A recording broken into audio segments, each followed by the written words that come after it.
El purgatorio es el tema que hoy queremos compartir y de antemano te adelanto, lo hago con respeto, no juzgo a nadie, únicamente tú que has creído o tú que buscas la verdad de Dios, el poderte explicar el por qué como creyente, como iglesia de Dios, no creemos en la idea del purgatorio. Es muy respetable aquellas personas que enseñan ese tipo de doctrina, pero déjame decirte que es algo que no enseñó nuestro Señor Jesucristo. El purgatorio está basado, para aquellos que defienden esa postura, está basado en libros como Macabeos, allá en el capítulo 12, 45, 46, por ahí es donde se basan ellos. Y otra de las citas que dan, ahorita lo vamos a analizar, es Primera de Corintios, en el capítulo 3, en el versículo 13 al 15. Inicio diciéndote que Macabeos no es un libro que se considere inspirado por Dios. De hecho, hay muchos libros dentro de la Biblia católica que se consideran no inspirados por Dios. Y se cuenta que cuando hubo la primera traducción de la Biblia al latín por parte de un personaje llamado Eusebio, en un principio él no quería introducir ese tipo de libros, pero así se quedó y la Iglesia Católica ya después, pues ahí lo dejaron. Se hizo oficial que eran parte de, pero no cumplen con el canon establecido para poder decir que son libros inspirados por Dios, porque tienen muchas contradicciones, ya te he explicado en otros pasajes. Y una de las cosas que uno debe de hacer para querer interpretar o para ser un intérprete de la Biblia, pues uno, para hacer una correcta exegesis, uno debe de analizar si, primer punto, si el libro que se va a estudiar es canónico o no es canónico. Otro de los puntos que se debe de analizar es la crítica textual y otro de los puntos es la crítica histórica, en donde analizamos en la crítica textual lo que significaba la palabra en el hebreo, en el arameo o en el griego, que son idiomas muy diferentes al español. No voy a entrar en muchos detalles técnicos, pero es bueno que tú tengas cierto entendimiento, aunque sea algo superficial, algo breve, pero que entiendas el por qué no se aceptan este tipo de libros. Es por eso que como creyentes, al basarse en Macabeos, pues automáticamente lo descartamos, aunque Macabeos, te aclaro, también tiene algunas cosas históricas que pueden aportar algo para entender algunos contextos históricos dentro de la escritura, pero muchos pasajes históricos estoy diciendo, pero no está diciendo que sean inspirados plenamente por Dios. Al creer en el purgatorio, al creer que el purgatorio existe, eso consciente o inconscientemente eso da pie a que la persona piense que tiene derecho a vivir su vida como le plazca. Al final de cuentas, me voy a ir al purgatorio, de ahí va a haber unos rezos, unos cuantos pesos, y salgo de ahí y me voy al cielo. Y lo digo así porque puede haber alguna celebración de una misa por un difunto, pero en esa misa por lógica se va a cobrar. O sea, nada es gratis, no se da paso sin guarache, decimos los mexicanos. Entonces se cobra y se piensa que la misa tiene un poder expiatorio, un poder para purificarte de tus pecados, y se piensa que es por eso que es necesaria esa misa, para que esas almas salgan del purgatorio y se vayan al cielo. Eso no es algo que enseñó el Señor Jesús de antemano. Todo lo que el hombre siembre, dice la Escritura, eso segará. Y una de las citas en las cuales tanto la Iglesia Católica como la Iglesia Copta se basan para decir que hay un purgatorio es el libro de Primera de Corintios en el capítulo 3. Te voy a invitar a que vayamos para allá. Primera de Corintios capítulo 3, versículo 13 al 15. Pero te lo quiero, es donde se basan ellos, pero lo quiero leer del 10 al 15. Dice ahí: conforme a la gracia de Dios que me ha sido dada, yo como perito arquitecto puse el fundamento y otro edifica encima, pero cada uno mire cómo sobreedifica, porque nadie puede poner otro fundamento que el que está puesto, el cual es Jesucristo. Y si sobre este fundamento alguno edificare oro, plata, piedras preciosas, madera, heno, hojarasca, la obra de cada uno se hará manifiesta, porque el día la declarará, pues por el fuego será revelada. Es aquí donde ellos se basan. Y la obra de cada uno, cual sea, el fuego la probará. Si permaneciere la obra de alguno que sobreedificó, recibirá recompensa. Fíjate lo que está diciendo, recompensa. Si la obra de alguno se quemare, él sufrirá pérdida, si bien él mismo será salvo, aunque así como por fuego. No sabéis, hasta ahí. Ok, en este pasaje el apóstol Pablo, en el contexto histórico-cultural, habló esta carta a los corintios porque se enteró de que había muchas divisiones y se enteró por los de la casa de Cloé, de la familia de Cloé. Ellos fueron los que le dijeron a Pablo las divisiones que estaban surgiendo. Algunos tenían preferencia por San Pablo, por San Pedro, X. Entonces Pablo les dice que eso no debe de ser así, que el hecho de que ellos tengan preferencia, eso demuestra que ellos son carnales, que no han pasado a ser espirituales, pero eran salvos porque habían creído genuinamente, pero estaban batallando con su carnalidad. Y Pablo les dice que ellos únicamente, los apóstoles, son colaboradores de Dios, que él no hace otra cosa más que transmitir el mensaje que le dio nuestro Señor Jesucristo. Y es ahí donde entra en materia el apóstol Pablo, pero no está hablando de ningún purgatorio, está hablando de las recompensas que va a haber para el creyente, porque te aclaro, la salvación es algo gratis que Dios nos da. Somos salvos por gracia, por medio de la fe. Gracia es un regalo de Dios.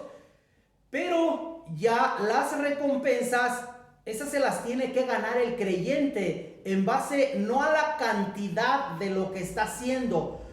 Puede haber alguna persona que tiene una congregación con 5,000 o 10,000 o 20,000 personas, pero si no está haciendo las cosas de manera clara, por amor a Dios, entonces su obra será pasada por el fuego. Será porque el fuego purifica. Es el ejemplo que pone el apóstol Pablo, porque la Biblia fue escrita en sentido literal, figurado y simbólico, y debemos entender en qué sentido le está hablando el apóstol Pablo, pero no está hablando jamás de un purgatorio. Por eso tenemos que leer el antes y el después y tratar de entender qué es lo que quiso decir el escritor de la Biblia y no qué es lo que yo creo que quiere decir. No, por eso se hace la exegesis. Vamos a tratar de entender por medio de la exegesis qué es lo que quiso decir el apóstol y no qué es lo que yo pienso que quiere decir. Pablo nos enseña que el cristiano es salvo por gracia por medio de la fe, y es algo que enseña también el Señor Jesús. Pero ahora, ya que somos salvos, no nos llamó el Señor para estar de ociosos. Tenemos que estar trabajando, pero tenemos que entender que lo que hagamos lo tenemos que hacer no por vanagloria o por contienda, sino por amor a Dios, no por afán de protagonismo, sino porque verdaderamente queremos servir a Dios. Entonces, en este pasaje, el apóstol Pablo jamás está hablando del purgatorio, está hablando de las recompensas que va a haber para el creyente. Y si ese creyente es un creyente genuino y en ocasiones no está haciendo las cosas de manera muy correcta, dice el versículo 15, si la obra de alguno se quemare, él sufrirá pérdida, si bien él mismo será salvo, aunque así como por fuego. Fíjate bien lo que dice.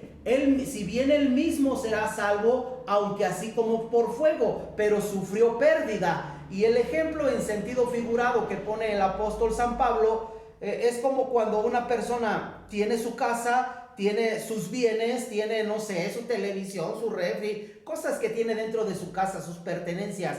Pero de repente su casa se incendia, él está dentro y se incendia su casa. Y él sale, se salva, él mismo se salva, pero todo lo que tenía se quemó, se perdió. Entonces ese es el ejemplo que está poniendo el apóstol Pablo. Si algún creyente es verdaderamente un genuino creyente, si ha nacido verdaderamente, pero de repente porque no entiende algunas cosas, está trabajando de manera no correcta para Dios, él será salvo, aunque así como por fuego, sufrirá pérdida, pero será salvo. Entonces no está hablando de un purgatorio, está hablando de las recompensas para un creyente. Y ahora te digo otra cosa. Si pensáramos, y déjame decirte que tristemente el católico piensa que todavía no se es salvo. El testigo también dice lo mismo, por eso andan trabajando incansablemente, tocando puertas, aunque dijo Pablo, son tanto uno como otro, con respeto lo digo, para aquellos que no están haciendo las cosas correctamente, son malos obreros, sí trabajan, pero no de acuerdo a lo que Dios ha enseñado. Tú que has conocido la verdad, no puedes estar pensando, o sería un error, el creer que todavía no eres salvo, que tú necesitas algo aparte para ser salvo. No, porque la Biblia dice claramente que la única manera en que Dios nos justifica, y la palabra justificar es declarar inocente, ser perdonado, la única manera en que Dios nos justifica es a través de Cristo. Y cuando una persona muere, ponemos el ejemplo de cuando Cristo murió en la cruz del Calvario y uno de los malhechores creyó en él. Y que yo sepa, no le dijo Cristo, de aquí te vas a ir al purgatorio y después de ahí van a rezar por ti o van a dar una lana por ti, una feria para que te recen y de ahí vas a salir y te vas a ir conmigo. No, Cristo le dijo, en verdad te digo, hoy estarás conmigo en el paraíso. Y en la otra parábola que pone de Lázaro y el rico, Lázaro era su nombre significa Dios es mi ayuda, y Lázaro cuando muere es llevado por los ángeles al seno del Padre Abraham, porque recuerda que Cristo está dando esa parábola cuando todavía Cristo vivió bajo la ley. Entonces por eso está hablando de esa manera. Hoy cada creyente que muere parte a la presencia de Dios, su alma, te aclaro, su alma, su cuerpo aquí se queda esperando la resurrección de los muertos, pero ya es salvo. Si pensáramos que todavía vamos a tener que ir al purgatorio, entonces estamos violentando completamente toda la Escritura, porque entonces el sacrificio de Cristo no tiene ningún valor, no fue suficiente su sacrificio. Mas sin embargo, en relación con el Antiguo Testamento, en donde los judíos celebraban el día del perdón, lo que se le conoce como el Yom Kippur, ese día del perdón era una sombra de los bienes venideros. Y ese perdón de pecados sí era temporal, ahí sí en el Antiguo Testamento. Por eso cada año celebraban el gran día del perdón. Pero ya en Cristo, por eso Cristo dijo en Mateo 26, 26 al 28, este es el nuevo pacto en mi sangre para perdón de pecados. Para perdón de pecados.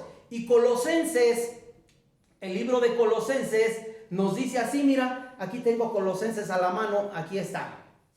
Dice así Colosenses, deja ponerme los lentejuelos porque ya no veo bien. 2.13 de Colosenses. Y a vosotros, estando muertos en pecados, esa era nuestra condición, muertos espiritualmente, y en la incircuncisión de vuestra carne, está hablando en sentido figurado, porque cuando una persona era circuncidada se le cortaba el prepucio y ese pedazo de piel pues se desechaba. Entonces nosotros estábamos en la incircuncisión de vuestra carne en sentido figurado, porque estábamos muertos en delitos y pecados, pero Cristo al creer en él echó fuera de nosotros el cuerpo pecaminoso carnal.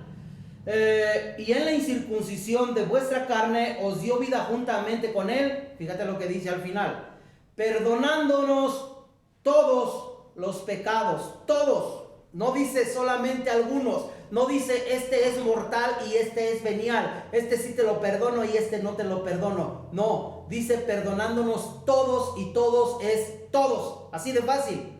Entonces no hay ningún purgatorio. Eso puede confundir a la gente y eso da pie a que la gente esté viviendo de manera desordenada, como lo dije hace rato, al fin que voy al purgatorio, de ahí rezan por mí, pagan una lana, hasta ahí hay soborno también, ahí hay corrupción, pagan una lana y de ahí me voy al cielo. No, no es así. La Escritura nos enseña que Cristo nos ha perdonado todos los pecados y te puedo dar más citas como Hebreos 7:25, el cual dice que Cristo es poderoso para salvar perpetuamente, y perpetuamente es para siempre, perpetuamente a todos los que se acercan a Dios por medio de Él. Y ahora vive para interceder por nosotros, pero ya no para ser salvos, ya no está intercediendo para ser salvos, salvos ya somos, está intercediendo ante el Padre para que cada día seamos mejores, cada día más como Él. Y Hebreos 10:14 dice la Escritura que con un solo sacrificio, a diferencia del Antiguo Testamento, de la celebración del sacrificio de animales que hacían, lo que te dije, Yom Kippur, Yones Día, Kippur, Yom Kippur, el gran día del perdón. A diferencia de esos sacrificios, Cristo con un solo sacrificio, lee Hebreos 10:14, nos ha hecho perfectos de una vez y para siempre. Y en el 17 dice, nunca más se volverá a acordar de nuestros pecados. Nunca más. Borrón y cuenta nueva. Entonces, yo espero que este tema haya sido de edificación a tu vida, que vayas desechando las doctrinas falsas, las doctrinas demoníacas y que verdaderamente te cimentes en la palabra de Dios. Un abrazo para todos, bendiciones.